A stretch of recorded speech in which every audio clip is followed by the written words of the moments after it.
আজি হালধিবাৰী বেচামৰা যি মথাউৰি সংকটজনক অৱস্থা আমি আহি দেখা পালোঁ যে ইয়াত আমি আহিয়েই বিভাগীয় মানুহ বিচাৰিছিলোঁ যদিও আমি বিভাগীয় মানুহ লগ পাবলৈ সক্ষম নহ'লোঁ। আমাৰ লগত কেইবাজনো আহিছিল, আমি বিভাগীয় মানুহ লগ নাপালোঁ। তাৰ লগে লগে বিভাগে যিটো গুৰুত্ব প্ৰদান কৰিব লাগিছিল এই ক্ষেত্ৰত বিভাগ সম্পূৰ্ণৰূপে জলসম্পদ বিভাগটো ব্যৰ্থ হৈছে। তেওঁলোকে AC ৰুমত বহি যদি মথাউৰি সুৰক্ষা কৰিম বুলি ভাবিছে তেওঁলোকে মূৰ্খৰ স্বৰ্গত বাস কৰিছে। কাৰণ মাজুলী মানুহক জলবন্দী কৰি মাজুলী মানুহক বিপদৰ গৰাহলৈ ঠেলি দি এনেদৰে এটা ব্যাগুম বিভাগে চূড়ান্ত অন্যায় আৰু মাজুলীবাসী ৰাইজক অপমান কৰিছে। ইতিমধ্যে শালমৰা, চুমৈমাৰী, অফলামুখ বা দক্ষিণ কমলাবাৰী গাঁও পঞ্চায়ত, নামনি মাজুলী, ভকত চাপৰি এই মানুহসমূহ ব্যক্তিসমূহ এই পৰিয়ালসমূহ এই অঞ্চলৰ জনসাধাৰণ ইতিমধ্যে জলবন্দী হৈ আছে।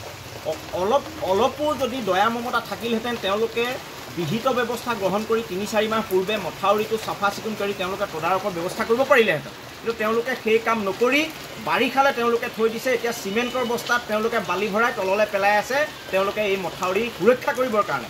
এই চূড়ান্ত লজ্জাজনক ঘটনা আৰু মাজুলীবাসী ৰাইজক কৰা চূড়ান্ত অপমানৰ পৰিণাম জলসম্পদ বিভাগে ভুগিব লাগিব। আৰু মাজুলীত হোৱা অনাকাংক্ষিত পৰিস্থিতিৰ বাবে যদি কিবা পৰিস্থিতি হয় তেতিয়াহ'লে জলসম্পদ বিভাগ আৰু মাজুলী জিলা প্ৰশাসন সম্পূৰ্ণৰূপে দায়ী। আমি আজি হালধিবাৰী বেচামৰা যি মথাউৰি সংকটজনক অৱস্থা আমি আহি দেখা পালোঁ যে ইয়াত আমি আহিয়েই বিভাগীয় মানুহ বিচাৰিছিলোঁ যদিও আমি বিভাগীয় মানুহ লগ পাবলৈ সক্ষম নহ'লোঁ। আমাৰ লগত কেইবাজনো আহিছিল, আমি বিভাগীয় মানুহ লগ নাপালোঁ। তাৰ লগে লগে বিভাগে যিটো গুৰুত্ব প্ৰদান কৰিব লাগিছিল এই ক্ষেত্ৰত বিভাগ সম্পূৰ্ণৰূপে জলসম্পদ বিভাগটো ব্যৰ্থ হৈছে। তেওঁলোকে AC ৰুমত বহি যদি মথাউৰি সুৰক্ষা কৰিম বুলি ভাবিছে তেওঁলোকে মূৰ্খৰ স্বৰ্গত বাস কৰিছে। কাৰণ মাজুলী মানুহক জলবন্দী কৰি মাজুলী মানুহক বিপদৰ গৰাহলৈ ঠেলি দি এনেদৰে এটা ব্যাগুম বিভাগে চূড়ান্ত অন্যায় আৰু মাজুলীবাসী ৰাইজক অপমান কৰিছে।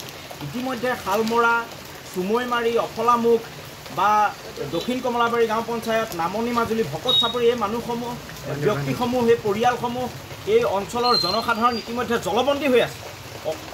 অলপো যদি দয়া মমতা থাকিলহেঁতেন তেওঁলোকে বিহিত ব্যৱস্থা গ্ৰহণ কৰি ৩-৪ মাহ পূৰ্বে মথাউৰিটো চাফা চিকুণ কৰি তেওঁলোকে তদাৰকৰ ব্যৱস্থা কৰিব পাৰিলেহেঁতেন। কিন্তু তেওঁলোকে সেই কাম নকৰি বাৰিষালৈ তেওঁলোকে থৈ দিছে। এতিয়া চিমেণ্টৰ বস্তাত তেওঁলোকে বালি ভৰাই তললৈ পেলাই আছে তেওঁলোকে এই মথাউৰি সুৰক্ষা কৰিবৰ কাৰণে।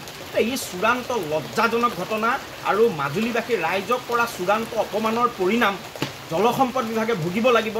আৰু মাজুলীত হোৱা অনাকাংক্ষিত পৰিস্থিতিৰ বাবে যদি কিবা পৰিস্থিতি হয় তেতিয়াহ'লে জলসম্পদ বিভাগ আৰু মাজুলী জিলা প্ৰশাসন সম্পূৰ্ণৰূপে দায়ী।